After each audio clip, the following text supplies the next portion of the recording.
All right, thank you for joining me today, Luke, and talking to me.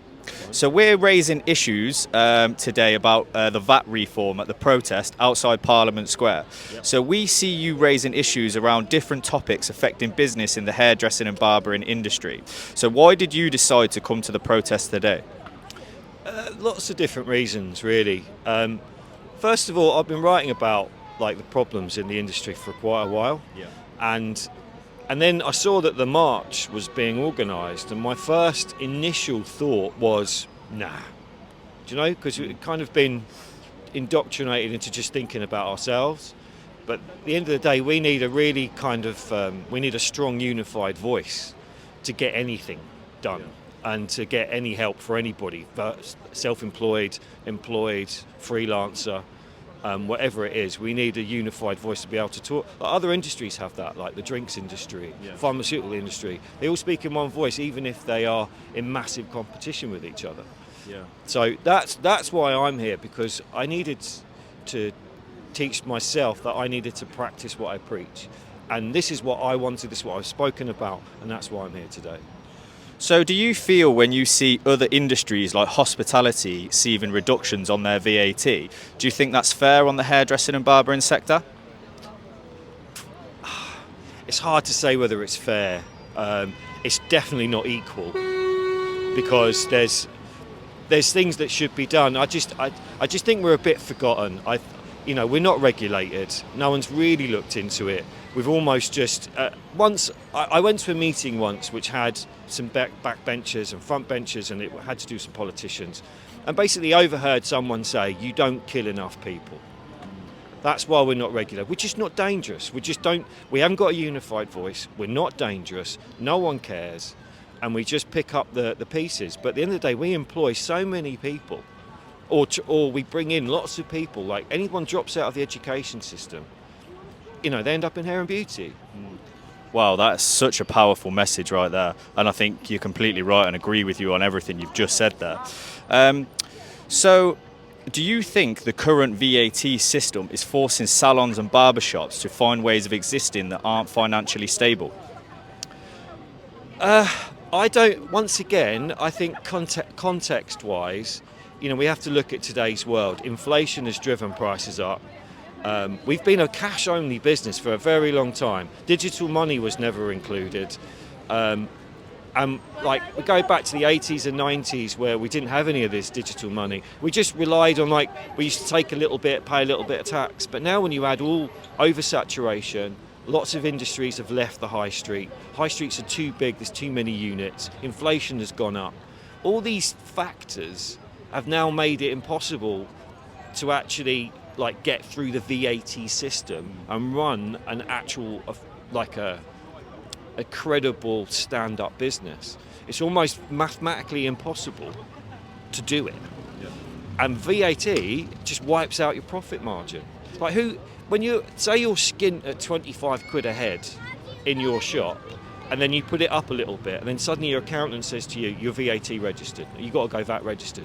So then you're already skint at 25, and you've added on a little bit, and then you add on another 20%. So suddenly you're at 35, still absolutely flat broke, just affording life, but having to find 20% for the VAT man. And the VAT man is completely different to HMRC.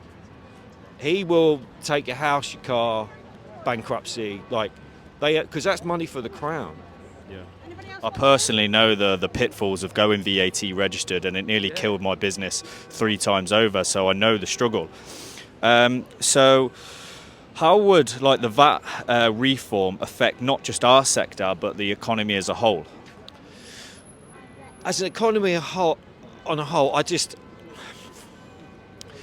don't know how the government are going to afford it. Is it going to help us? I think it's going to help some mid-tier shops. I think it'll help them. It'll free up some money for them to afford apprentices. The thing I worry about, I think, is the people, the entry level, who's going to come into the industry. I think apprentices will literally just die out. Yeah. And where are they going to go? Nowhere. Yeah. Who's going to employ them? Who's going to take on these?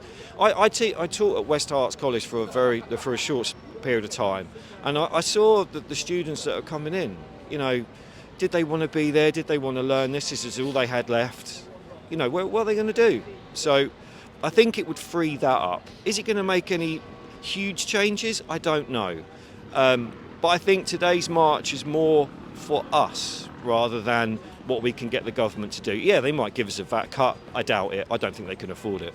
But I think if we were able to turn this 500 people that turn up today or more into 1,000, into 3,000, into 5,000, or whatever, however many people can then, as unified voice, then we suddenly have power to get the government to help us out, in not just in VAT cuts, maybe in rent caps, or apprentices of helping us afford apprentices, would change some of the education system.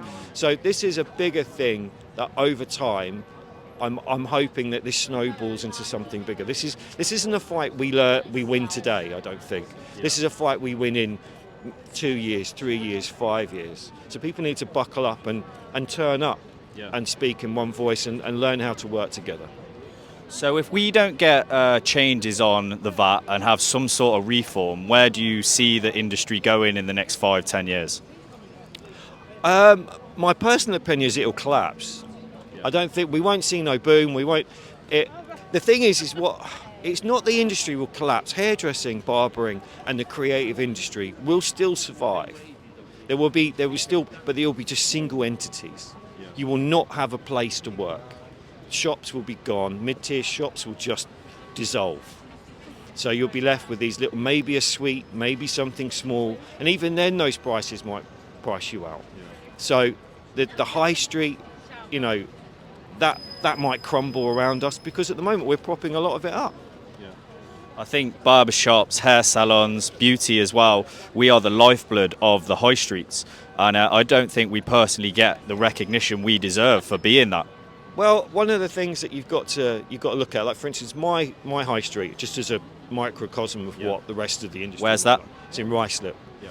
So there's 275 shops, right? Wow. Now, at one point, that was in the 40s and 50s and 60s. That was probably a bustling place where there's fishmongers and hardware stores and clothing stores and uniform stores and all this other stuff.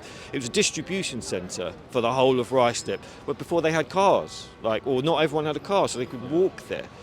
Cut forward to the year we are now. We don't need 275 shops because all those industries have left, but the council are so desperate for money that they just keep allowing shops to open. That's why you've got dilution of industry. That's why you've got saturation. That's why you've got duplication. You've got 14 barbershops, 18 cafes, 19 vape shops. It's just they're just adding. They just keep letting units be taken mathematically for the council to run itself. Yeah. And they should be saying no. I personally have seen this myself in my hometown in Coventry. We've had an explosion of barbershops over the last few years, and apparently we're at around 200 plus barbershops on the high street and in and around the city centre, and I can't see how the industry is going to sustain it over the next few years. Well, if all the pricing is everyone's raising their prices through to inflation, right? Yeah. You type 30 grand into a mortgage calculator, like 32,000 or 25,000 or something like that. What does that buy you? In London, doesn't buy you a wheelie bin. No. So why is anyone going to enter a business, an industry, that you can't afford to get anywhere in life? Do you see what I mean? It's it's the hope for the future, isn't it? Really, yeah, that I worry about. This has been really interesting talking to you and getting your points of view on the whole VAT reform and the industry as a whole. Have you got anything else you would like to add? It sounds quite depressing. Part of me is hopeful. Yeah. I think if things like today spell something for the future, I am hopeful. But we do need to unify as one voice. Yeah. Even today has caused division between self-employed and employed and freelancers. No one can agree, and that's not even the argument. Yeah. The argument is getting power and elite to just even notice us. For someone just to have a conversation about it and not to do like you see the Reform Party talking about barbering, but to do with Turkish barbershops, and suddenly it becomes the colour of someone's skin and all that, and it's like, I don't want to do that. I'd rather have a better discussion about how we move forward as an industry, and things like today will hopefully push us in the right direction. It's great to see so many people already turning up. Apparently, like you said, there was going to be about 500 people. Hopefully. And I think it's important that we all come together, whether you're self-employed, employed, freelance. It is important we come together. So if you could sum up the VAT crisis in one word or one sentence, can you do that for me? It's that needs to happen because we need apprentices. I think that's the main thing it frees. Because apprentices, in a couple of years' time, gone. Forget about it. And then the industry will crumble over. It's like a bridge that's eroding from rust, right? You don't know until it collapses. You don't know how bad it is. So I think that's necessary and it needs to happen. Or if it's not VAT, then someone needs to have that discussion about how we help apprentices. But this battle is going to be a long one.